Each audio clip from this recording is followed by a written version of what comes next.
Et à quel point ça peut nuire dans la qualité du couple, dans la relation? Est-ce que certains sont sur le point de divorcer? Est-ce que des gens dorment en chambre à part? Parce que finalement, c'est perturbant de se dire on va consulter pour des ronflements alors que soi-même on ne se sent pas malade. Oui. On reparlera de l'apnée du sommeil après, mais Oui, oui. ils viennent pousser par leur conjoint parce que ça ne va pas.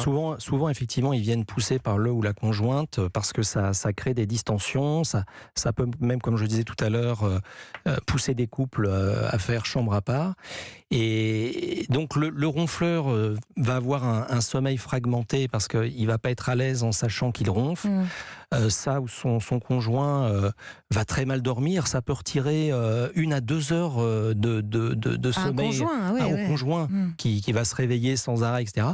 Donc l'ensemble fait que ça, pour les deux, ça crée une irritabilité et donc ça favorise les disputes pendant la journée aussi. Vous voyez, donc souvent, effectivement, c'est le conjoint et la conjointe qui envoie le ronfleur en consultation. Alors le ronfleur justement ou la ronfleuse arrive dans votre consultation. Qu'est-ce que vous regardez en premier? D'abord, j'imagine qu'il y a une auscultation anatomique. Alors, habituellement, je l'interroge pour connaître un peu ses habitudes de vie, s'il fume, quelle est sa consommation d'alcool, son activité physique, son poids, etc. Et ensuite, on va faire un examen complet ORL pour justement apprécier les différents éléments anatomiques, c'est-à-dire la taille du voile du palais, la taille des amygdales, la taille de l'aluette aussi. Vous savez, cette petite appendice qui est appendu au voile qui peut prendre des proportions très importantes. Vous, c'était ça, Jimmy, hein, le problème, c'était l'aluette. Voilà. J'ai une grosse luette, exactement. Bon. Et donc, c'est un peu un cercle vicieux parce que plus on va ronfler, plus un œdème va se créer au niveau de l'aluette. C'est tout le temps irrité, tout le temps enflammé, voilà, c'est ça. Et en fait, du coup, c'est un cercle un peu infernal du ronflement.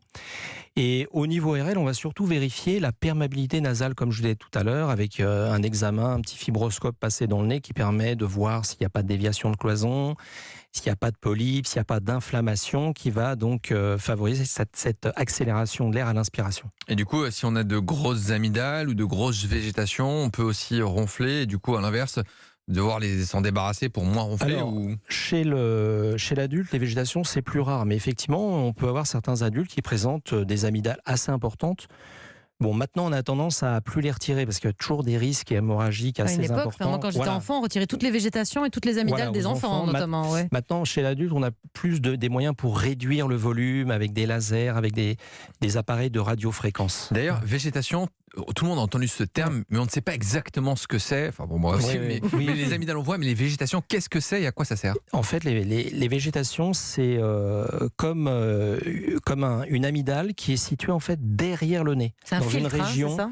Oui, c'est un peu comme les abeilles, ça sert de filtre pendant l'enfance et après c'est plutôt des nids à bactéries. Donc les enlever, ça pose pas de problème en fait? Après non, au contraire, c'est souvent vers les enfants vers 3-4 ans, ils peuvent présenter des rhinopharyngites à répétition justement liés à ces nids de bactéries qui s'accumulent au niveau des végétations. Mais la nature est bien faite et les végétations involuent avec l'âge.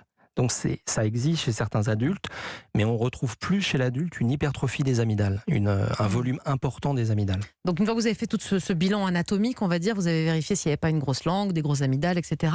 Voilà. Je crois que vous prescrivez quand même, dans certains cas, une polygraphie du sommeil. C'est quoi cet examen ? La polygraphie du sommeil est prescrite lorsque l'on suspecte un syndrome d'apnée du sommeil chez un patient. Le syndrome d'apnée du sommeil, là par contre, on est vraiment, c'est une véritable pathologie. On détaillera ça dans la dernière partie, qui peut entraîner de graves problèmes. Donc à ce moment-là, s'il y a un certain nombre de symptômes qui peuvent faire évoquer un syndrome d'apnée du sommeil, et dans ce cas, on sera amené à faire un petit enregistrement, ce qu'on appelle une polygraphie de dépistage du sommeil. Chez soi, à la maison ? Oui, on vous prête un petit appareil que vous mettez sur l'avant-bras droit avec 2-3 capteurs sur le thorax et un petit capteur dans le nez.